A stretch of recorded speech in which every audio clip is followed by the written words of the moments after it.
Assalamu alaikum. Today's topic is about the pulmonary hypertension. Hypertension basically क्या होती है, हमने जो बीपी का बढ़ जाना, तो सिस्टेमिक हाइपरटेंशन हम बेसिकली एक हमारा जनरल कॉन्सेप्ट होता है कि सिस्टेमिक हाइपरटेंशन है, बीपी हाई हो गया, लेकिन एक लंग्स का भी बीपी हाई होता है। उसको हम बेसिकली डिस्कस करेंगे कि पल्मोनरी हाइपरटेंशन जो है वो बेसिकली क्या है और वो क्यों हो जाती है। पल्मोनरी हाइपरटेंशन क्यों हो जाती है, क्यों लंग्स का बीपी राइज करता है और उसके रिज़ल्ट में फिर क्या क्या कॉम्प्लिकेशंस आती हैं, हम उसको किस तरह से ट्रीट करते हैं। अब आपके माइंड में क्या क्या कॉजेज़ हो सकती हैं कि लंग्स का बीपी हाई हो गया है। वो ये हो सकता है कि क्योंकि आपको पता है लंग्स तो हार्ट के साथ कनेक्टेड होता है, तो मे बी कोई हार्ट में मसला हो या लंग्स का अपना कोई मसला हो, उस वजह से भी हो सकता है। तो हम इसको देखेंगे कि हम कब कहते हैं कि लंग्स का बीपी हाई हो गया, लंग्स में हाइपरटेंशन हो गई है, उसको हम बेसिकली डिस्कस करेंगे। First is a definition and pathophysiology. Definition इसकी क्या होती है, कब हम कहते हैं कि लंग्स की हाइपरटेंशन है। सिस्टेमिक हाइपरटेंशन हम कब लेबल करते हैं कि अगर नॉर्मल बीपी जो हमारा बॉडी का होता है वो 120/80 होता है, लेकिन अगर 130/90 से बीपी हाई जा रहा हो तो फिर हम उसको हाइपरटेंशन लेबल करते हैं। लेकिन जो लंग्स का केस होता है ना, वो थोड़ा डिफरेंट होता है कि नॉर्मल जो ब्लड प्रेशर होता है लंग्स का वो लेस दैन 20 मिलीमीटर मर्करी होता है, लेकिन अगर लंग्स का बीपी जो है वो 20 मिलीमीटर मर्करी से ज़्यादा हो जाए तो उसको हम कहते हैं it is pulmonary hypertension. So mean pulmonary artery pressure greater than 20 millimetre mercury at rest, it is actually the definition for the pulmonary hypertension. As you can see कि हेल्दी पल्मोनरी आर्टरी कैसी है, बिल्कुल उसकी जो walls हैं वो thin है और उसके अंदर जो ल्यूमेन है जिसमें से ब्लड फ्लो होना है लंग्स की ब्लड वेसल्स में से, वो बिल्कुल ठीक है, उसमें से ब्लड फ्लो नॉर्मल फ्लो कर रहा है। लेकिन अगर आप देखें कि पल्मोनरी हाइपरटेंशन के अंदर पल्मोनरी वेसल्स का क्या हाल हो गया हुआ है, आप देख सकते हैं कि उसका जो ल्यूमेन है वो किस तरह से पहले की निस्बत बहुत ज़्यादा नैरो हो गया है। उसकी वॉल्स जो हैं वो किस तरह से थिक हो गई हैं, और उसकी जो पता है ना आपको, आर्टरी के अंदर इंटिमा होती है, मीडिया होती है, एडवेंटिशिया होती है, तो देखिए उसकी ट्यूनिका मीडिया के अंदर कितनी ज़्यादा हाइपरट्रॉफी हुई हुई है।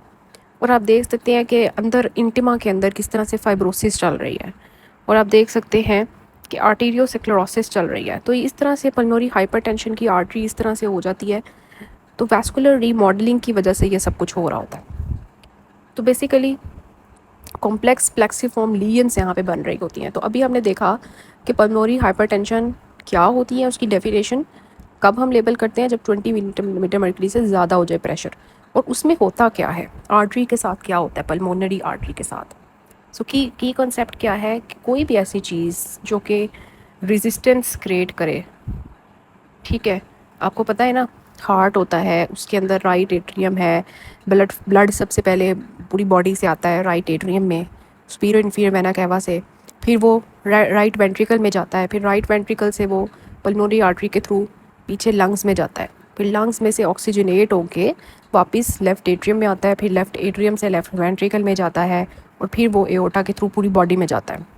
तो बेसिकली कोई भी ऐसी चीज़ जिसने क्या करना है कि फोर्स करवाना है right ventricle to pump harder, ठीक है, मतलब कि अगर पल्मोनरी हाइपरटेंशन होगी ना लंग्स के अंदर, अगर बहुत ज़्यादा रेजिस्टेंस है, तो पीछे राइट वेंट्रिकल को बहुत फोर्स लगानी पड़ेगी लंग्स के अंदर ब्लड भेजने के लिए, तो वो साइज़ में बढ़ जाएगा, जिसको हम राइट वेंट्रिकुलर हाइपरट्रॉफी कहते हैं। और अगर हम उसको ट्रीट ना करें तो अल्टीमेटली क्या होगा, उसको इतनी फोर्स लगानी पड़ेगी कि वो काम कर करके राइट वेंट्रिकल थक जाएगा, लेकिन उसे ब्लड आगे नहीं भेजा जाएगा, तो उसकी राइट वेंट्रिकुलर फेलियर हो जाएगा, जिसको हम कहते हैं कॉर पल्मोनेल। तो कॉर पल्मोनेल क्या होता है कि अगर लंग्स के ख़राब होने की वजह से राइट वेंट्रिकल फेल हो जाए तो उसको हम कहते हैं कॉर पल्मोनेल। अब हमने बेसिकली इसकी 5 ग्रुप्स डिस्कस करने हैं पल्मोनरी हाइपरटेंशन के, कि कौन कौन से ग्रुप्स होते हैं। अब इसकी स्टेजेस होती हैं, मतलब स्टेजेस नहीं हम कह सकते, कि हम ग्रुप्स कहते हैं कि पल्मोनरी हाइपरटेंशन की बेसिकली कॉजेज़ हमने डिस्कस करनी है। So first is disease of arteries, pulmonary arterial hypertension. Pulmonary arterial hypertension के डिजीज़ ऑफ आर्टरीज़ है कि होता क्या है कि नॉर्मली ये जो होता है ना, BMPR2 एक जीन है ये, जो कि क्या कर रही होती है कि ये नॉर्मली स्मूथ मसल्स को ग्रो होने से बचा रही होती है, स्मूथ मसल्स फजूल के ग्रो ना होने लग जाए। लेकिन अगर इस जीन की BMR2 की म्यूटेशन हो जाए तो उसकी वजह से क्या होता है कि जो स्मूथ मसल्स होते हैं वो फजूल के ग्रो हो ही जाते हैं और अल्टीमेटली जब वो बहुत ज़्यादा होंगे ग्रो, तो उसकी वजह से क्या होगा कि अल्टीमेटली वो आर्टरी जो है वो थिक हो जाएगी। अब ये म्यूटेशन क्यों आती है, इसकी कॉजेज़ है, इडियोपैथिक भी हो सकती है कि पता नहीं क्यों म्यूटेशन आ गई, इनहेरिटेड भी हो सकती है कि उस बच्चे को जो है अपने माँ बाप से मिली हो या उसकी फैमिली हिस्ट्री हो ये म्यूटेशन की। थर्ड ये है कि उसको कनेक्टिव टिश्यू डिजीज़ है उसकी बॉडी में, या HIV एड्स की वजह से या कॉन्जेनिटल हार्ट डिजीज़ की वजह से अल्टीमेटली ये म्यूटेशन आएगी। जब म्यूटेशन आएगी तो स्मूथ मसल्स ग्रो करेंगे, स्मूथ मसल्स ग्रो करेंगे तो क्या होगा कि अल्टीमेटली जो वेज़ो डायलेटर्स हैं ना वो कम हो जाएंगे और वेज़ो कंस्ट्रिक्टर्स ज़्यादा हो जाएंगे। जब वेज़ो कंस्ट्रिक्टर्स ज़्यादा हो जाएंगे तो आर्टरी को कंस्ट्रिक्ट करने लग जाएंगे, फॉर एग्जांपल एंडोथेलिन। और अगर वेज़ो डायलेटर्स कम हो जाएंगे जिसमें नाइट्रिक ऑक्साइड और प्रोस्टासाइक्लिन्स हैं, तो अल्टीमेटली आर्टरी जो है ना वो ब्लॉक हो जाएगी कंस्ट्रिक्ट होके, तो ये एंडोथेलियल डिसफंक्शन करेगी। ठीक है, तो ये बेसिकली इसमें है। और ये जो पल्मोनरी आर्टीरियल हाइपरटेंशन है, it is more common in females, it is having poor prognosis if untreated. और इसमें और कॉजेज़ क्या हैं, पोर्टल हाइपरटेंशन, पोर्टल हाइपरटेंशन की वजह से भी ये होता है, कोकेन, एम्फेटामिन्स और सिस्टोसोमियासिस की वजह से भी ये वाली डिजीज़ होती है। सो पल्मोनरी आर्टीरियल हाइपरटेंशन की वजह से पल्मोनरी हाइपरटेंशन हो रही है, जिसकी हमने कॉजेज़ डिस्कस की कि एक्चुअली BMPR2 के अंदर म्यूटेशन आ रही है। Next is left heart disease. अब और पल्मोनरी हाइपरटेंशन की कॉज क्या है कि जैसे मैंने आपको पहले बताया, या तो दिल का मसला है या लंग्स का मसला है, उस वजह से पल्मोनरी हाइपरटेंशन हो रही है। अब अगर लेफ़्ट हार्ट का कोई भी इशू है, फॉर एग्जांपल माइट्रल वॉल्व है, ओके, माइट्रल वॉल्व किसके में होता है, लेफ़्ट एट्रियम लेफ़्ट वेंट्रिकल के दरमियान में होता है। तो अगर इस माइट्रल वॉल्व की स्टेनोसिस होगी तो अल्टीमेटली जो ब्लड होगा वो लेफ़्ट एट्रियम से लेफ़्ट वेंट्रिकल में जाने की बजाय पीछे बैक फ्लो करेगा लंग्स के अंदर। तो जो लंग्स होंगे उसमें जब बहुत ज़्यादा पल्मोनरी वेन्स के अंदर ब्लड बैक फ्लो करेगा तो अल्टीमेटली उस वेन्स का, पल्मोनरी वेन्स का प्रेशर ज़्यादा होगा और जिसकी वजह से फिर सेकेंडरी हाई आर्टीरियल प्रेशर होगा। तो मोस्ट कॉमन ओवरऑल जो कॉज है ना पल्मोनरी हाइपरटेंशन का वो यही है कि माइट्रल वॉल्व स्टेनोसिस या left heart disease. Okay, next is कि लंग्स का मसला है। लंग्स का मसला किस तरह से हो सकता है कि फॉर एग्जांपल किसी को COPD का मसला है, जिससे जो होती है ना COPD, जिसमें भी have the chronic bronchitis and emphysema, उसका मसला है, या लंग्स में कोई भी स्लीप एपनिया का इशू है, या हाई अल्टीट्यूड में, या इंटरस्टिशियल लंग डिजीज़ है, तो इन सब केसेस में फिर क्या होता है कि क्योंकि इन सब केसेस में लंग्स के अंदर ऑक्सीजन प्रॉपर नहीं फ्लो करती। क्रोनिक हाइपोक्सिया की वजह से क्या होता है, इन जब लंग्स के अंदर ये डिजीज़ होती है ना, तो हाइपोक्सिया की वजह से क्या होता है, लंग्स की जो वेजल्स होती हैं वो कंस्ट्रिक्ट करने लग जाती हैं। सो अल्टीमेटली वहाँ पे पल्मोनरी हाइपरटेंशन होती है। फिर फोर्थ टाइप है जिसमें क्रोनिक थ्रोम्बोएम्बोलिक पल्मोनरी हाइपरटेंशन होती है। उसमें एक्चुअली क्या होता है कि बार बार जो है ना पल्मोनरी एम्बोलाई बनते हैं, छोटे छोटे एम्बोलस बनते हैं जो as you can see here कि वो वेजल्स को ब्लॉक करने लग जाते हैं। और फिर क्या होता है कि जब वेजल्स ब्लॉक होती हैं तो उसी तरह वहाँ पे रेजिस्टेंस होगी और अल्टीमेटली राइट वेंट्रिकल के ऊपर प्रेशर पड़ेगा, उसको ज़्यादा पंप करना पड़ेगा और फिर उसकी हाइपरट्रॉफी शुरू हो जाएगी, अल्टीमेटली उसकी फेलियर हो जाएगा। Next is 5 type which is actually कि किसमें उसके कॉजेज़ का हमें पता नहीं है कि पता नहीं क्यों होता है। मल्टी फैक्टोरियल कॉजेज़ होते हैं कि किसी के अंदर कोई ब्लड का डिसऑर्डर हो सकता है, मेटाबॉलिक डिसऑर्डर हो सकता है, सार्कोडोसिस, ट्यूमर्स कंप्रेसिंग वेजल्स, ये सारी चीज़ें मिल के ना पल्मोनरी हाइपरटेंशन करा रही होती हैं। फिर अगर हम बात करें तो पल्मोनरी हाइपरटेंशन का कैसे हमें पता चलेगा कि किसी पेशेंट को पल्मोनरी हाइपरटेंशन डेवलप हो रही है, तो ये तो सारे हमने कॉजेज़ डिस्कस किए ना, या तो लंग्स के अंदर मसला है, या हार्ट के अंदर मसला है, या जीन्स में कोई म्यूटेशन है, या हमें कॉज का पता नहीं है, या फिर कोई भी थ्रोम्बोएम्बोलिक इवेंट्स चल रहे हैं।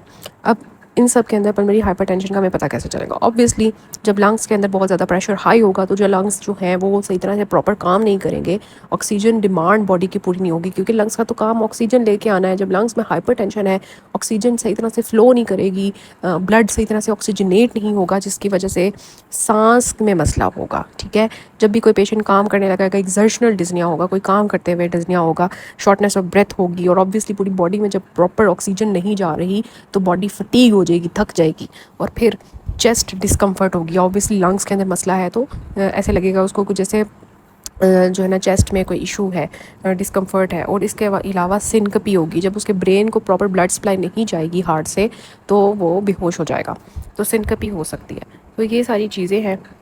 ओके, सो अब ये सारी चीज़ें थी। तो कोर पल्मोनल का कोर कॉन्सेप्ट क्या है कि as you can see here कि जो पल्मोनरी सर्कुलेशन है वहाँ पे रेजिस्टेंस ज़्यादा है।